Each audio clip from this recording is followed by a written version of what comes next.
Vera Kantukule. Tamvane guys, it's a Vera Kantukule. How prepared are we to make Africa great? Because it is an oxymoron to have the greatest resources on the African continent and yet the poorest person is in Africa.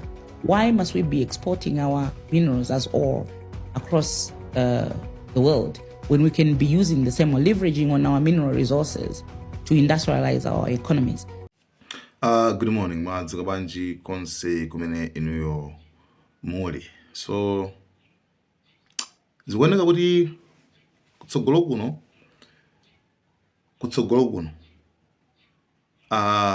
zikuoneka zoti tidzakwanilisa zimene ndithu timafuna ngati ma Africans, chifukwa choyambirira kuti zinthu zisinthe.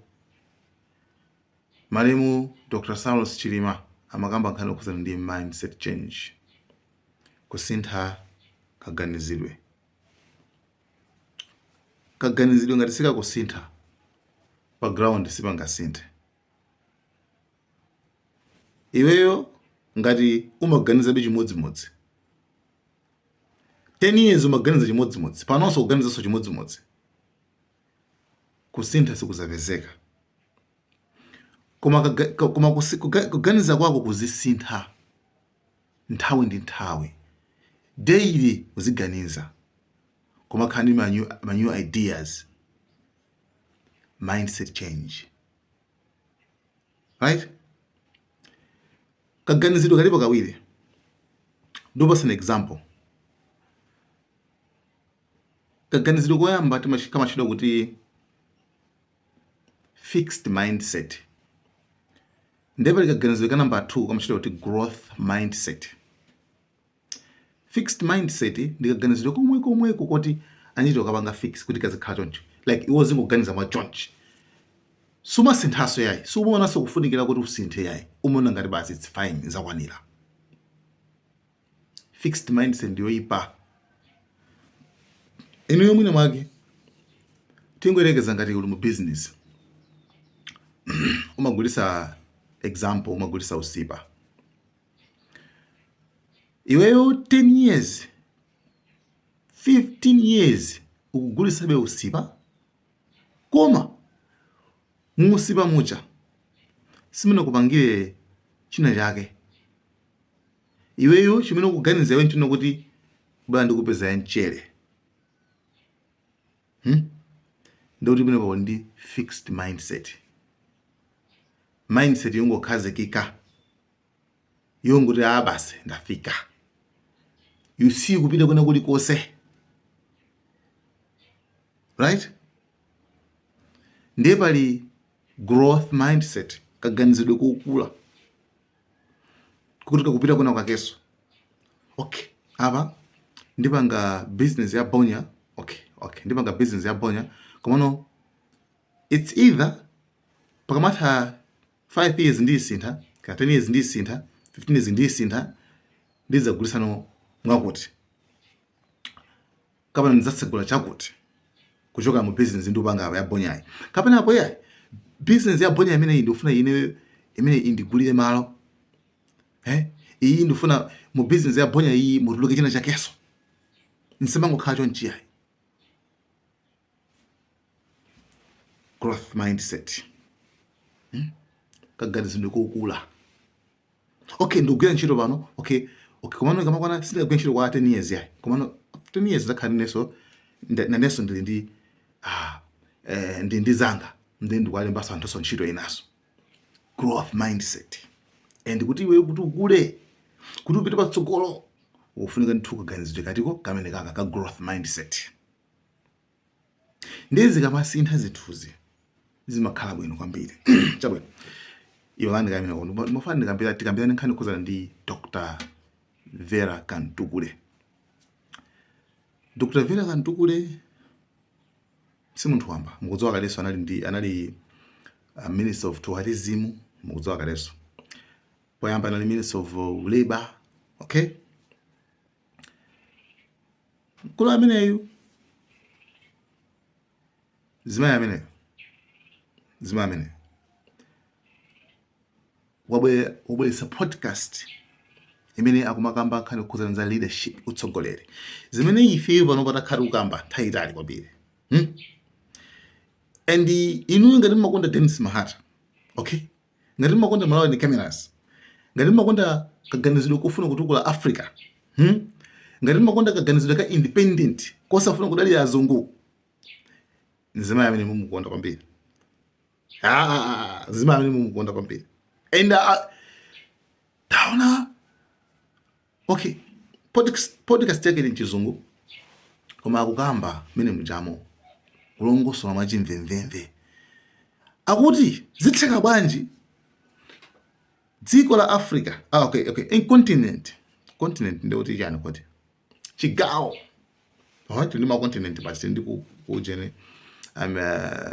Asian continent, okay, African continent, you know.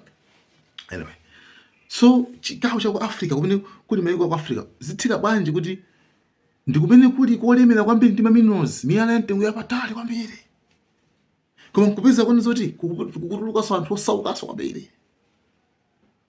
Zitheka bwanji akukamba kwanena kuti atsogoleri ali ndi mitu, okay, atsogoleri ali ndi utsamunda unatsalira nthu mitu mwawo. Akuluakulu vera kantukulu chisi munthu wamba osisamphwekesa kwambiri amene ujayo kaganizidwe kamene kaka, okay, forget, okay, anatchuka tinamudziwa kwambiri chifukwa cha nkhani kuzana ndi za politics za MCP makuti okay, kumano munthu ujayo we have to learn something from that lady. Tiphunzire zinthu zake za amene muli zinthu and kaganizidwe kamene kaka, trust me, zikamatele anthu tikamadzuka choncho munthu si munthu wambaro andi PhD tu andi bachelor's degree tu, munthu yose kuti munthu wambara amene mukumudziwaso nyumvera kanthu kule, koma akubweretsa mindset change. Akuti atsogoleri akutsogoloko afunika mama, especially kwa Africa, akhale organiza mwina ma resources ma minerals athu atigwirire ntchito ifeyo. Kaganizidwe kamene kaka tikamaganiza ngati ma Africans, ngati Malawi ndani tsogolo kuno tikhani tsogolo wala nde tizikupatsirani mbeni zimene azikambazo pang'ono chifukwa mukudziwa kale yathu ija pano patumenya chichewa nde tizi akamapanga ifeso tizika mu chichewa bwinobwino kuti tizimvesana, komabe tangomveni kuti pang'ono akaka kamene wayankhulaka. In terms of how best can we work together, how prepared are we to make Africa great? Because it is an oxymoron to have the greatest resources on the African continent and yet the poorest person is in Africa.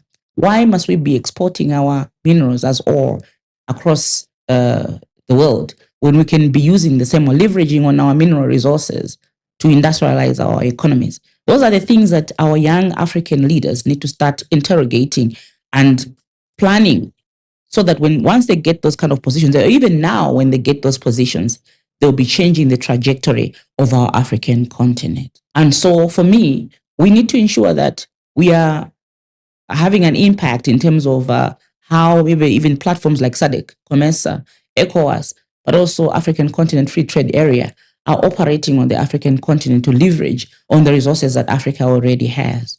And so as Africa, the truth of the matter is that we are more than capable than we know, and yet we are not using this. If COVID-19 has taught us something, is that as Africa, we are on our own, but also that if we could stand together, there's nothing that we cannot achieve. But we need to be deliberate as far as that is concerned. And that is why we need to intentionally address the leadership deficit that is there now.